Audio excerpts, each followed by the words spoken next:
Yo, everybody, this is Anobu Senkai from the Senkai family.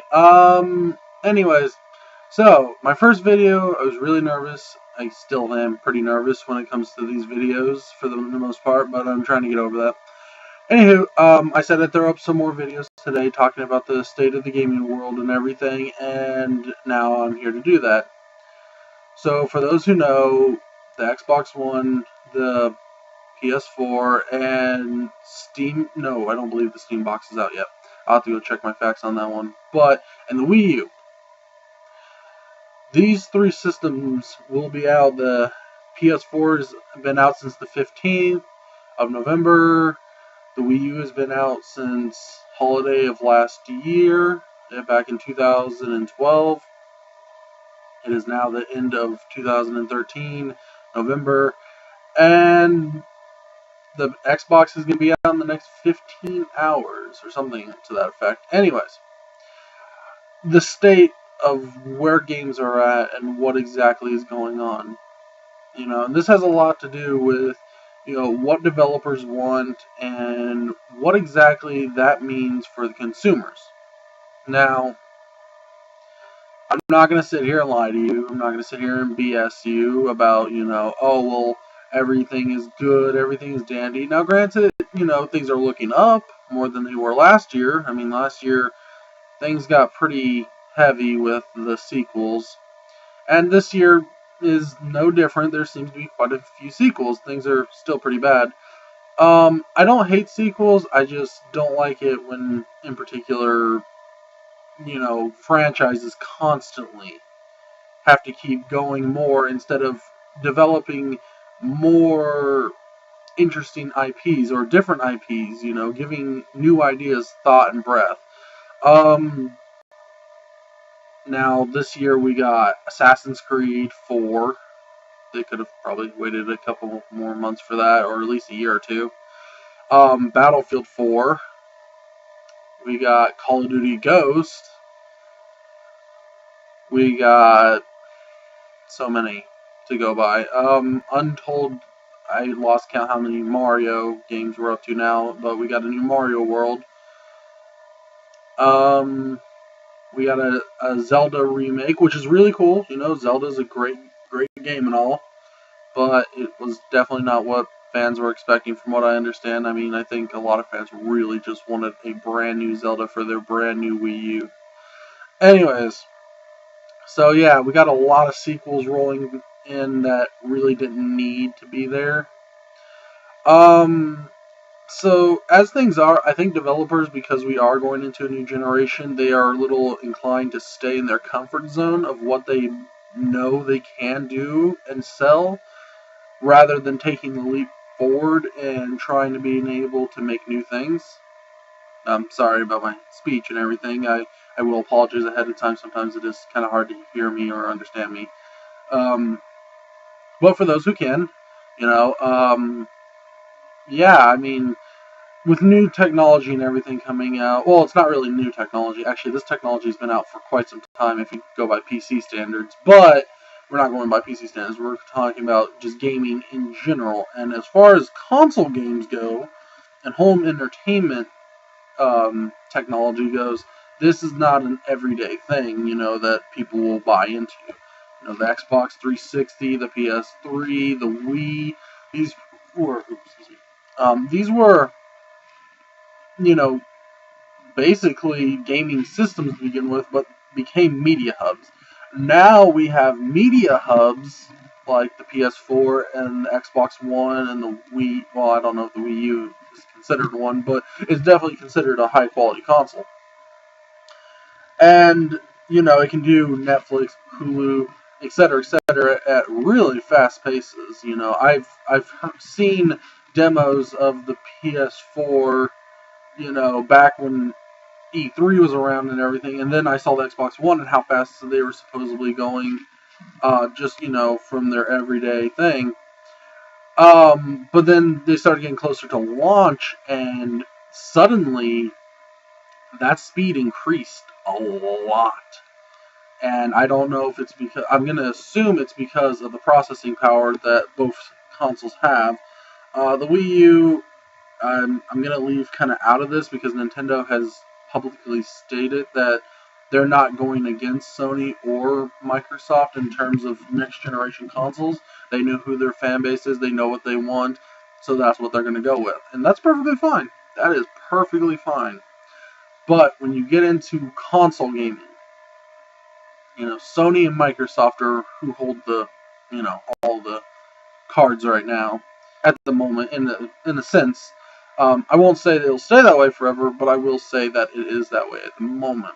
And what can these boxes actually do? Well, I was seeing some interface, processes and demos they had for the Xbox One, and I must say that is just wow, that is fast. That is amazingly fast. The PS4, I've had it since launch, and I will tell you right now that PS4 being able to jump between a video game and have it still running, just by clicking the PSN button, jumping over, running, over to the friends list or whatever, click on it, get everything set up, send out a message or two, come back, go to Netflix for a little while, close down the other app if need be. It's been really fast, and in the fact that my PS4 actually loads up, like it's on, and loaded up and ready to go in like 20 seconds, 25 seconds, something like that, and it's really fast compared to my 360 where I'd sit there for about like 45 seconds to a minute before finally it got me to the avatars, and then I'd have to go through the sign-in process, which would take another like 30 seconds. But anyways, that's irrelevant either way. I love both consoles. As far as the Xbox 360 goes, the PS4 goes. The PS3, I didn't get until the tail end of the generation, unfortunately, because I wasn't into the whole God of War and Uncharted series, and so there was never really an appeal to go to those, titles and to the PlayStation Nation. I go over to PS4, and I saw games like Infamous Second Son, The Order, and I'm like, okay, well, these look great, I'll try them. They look amazing. When I saw Xbox's lineup with Killer Instinct, I was a little disappointed with what they had chosen to go with. I would have personally preferred if they would have done a full-scale, roster, about 10 characters at the very least, just to give some, more options to play with, Playing with the same 6 characters over and over again kind of gets boring. But that's beside the point. It still looks fantastic. Still plays fantastically from what I understand. Dead Rising 3, I heard there were some issues, and I went and read some articles, and, and I went and did my research, and it seems like there are some frame rate issues. Doesn't diminish the quality of the game, not in the least. If a game's fun, it's fun. If it's not, it's not. If this were the case, games like, Super Meat Boy or Minecraft or whatever, games that don't have 1080p, 60 frames per second, frame rates and all, and beautiful graphics, these games wouldn't be fun if that was all that mattered. Gameplay matters. So, as it currently stands, this is how it is. We're in a generation where things could go either way. Media is a major part of our entertainment. I think the numbers were, if I remember correctly, like somewhere around like 1 out of every 5 people who have a console has some sort of media on it in forms of either Hulu or Netflix or Crunchyroll or Neon Alley or something. There is always something. It would seem.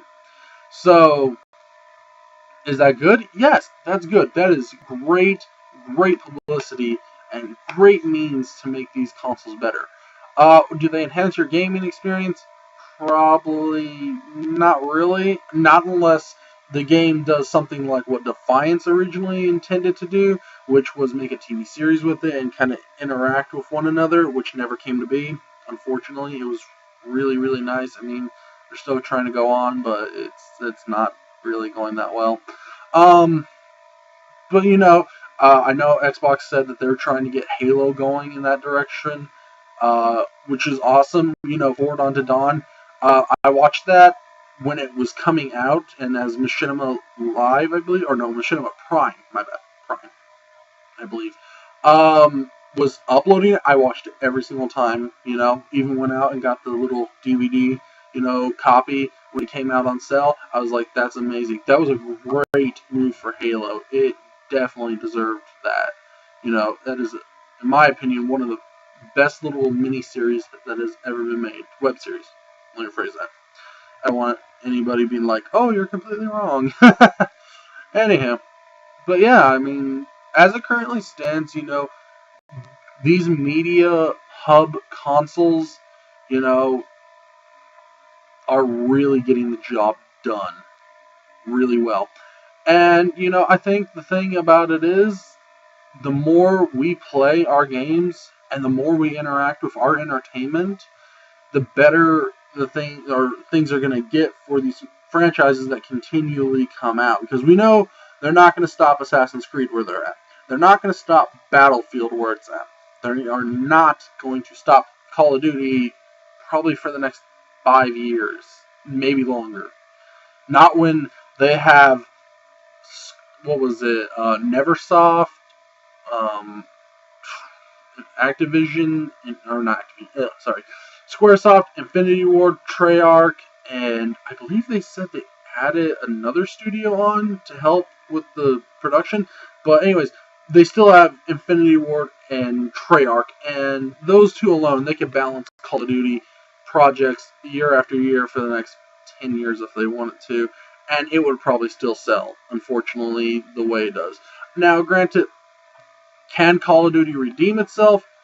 If it would just change up its gameplay mechanics. Enough of where I feel like my soldier is glued to the ground and there's nothing I can do about it. That kind of takes all the fun out of a soldier game.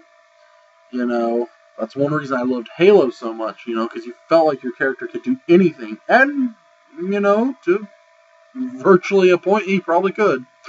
Anyways, I'll probably be bringing a couple more videos of these out now that, my nerves have calmed down a little bit, and I feel like these videos will, help with the gaming community, or at least I hope they help with the gaming community, and maybe reach a few gamers out there who are a little, iffy about what console to get. If you want the Kinect experience, it is there. It is fully 100% everything in one box. That is what, Xbox One is. And I will concede that's exactly what they have brought. For those who are hardcore gamers who just want the very best high-end, I will take no for an answer. My shit is running at 1080p. If I absolutely have to make it, even if it has to be upscaled with a patch or anything, then the PS4 is where you need to go. And the indie love that is going over there is great. I know indies don't get very much love, but, I personally love indies because, a lot of the games that are out now, that are major franchises, would have been considered indie back in the day. Games like Naughty Dog's Uncharted would have been considered an indie game back in the day. It was made by a first-party company studio, but it was made by a company studio that only made games like Crash Bandicoot and Jak and Daxter. It wasn't like you were dealing with, Mario and stuff like that, and Donkey Kong. Naughty Dog was considered a pretty small company at the time, but they grew, and they became big, and now Uncharted and The Last of Us are amazingly big AAA blockbuster titles. So, don't count the indies out quite yet. There are other examples I could give. Bungie, perfect example. Halo would have definitely been considered an indie game back in the day with its setup and everything it had. And at one point, I believe it was considered an indie game, at least to a certain extent.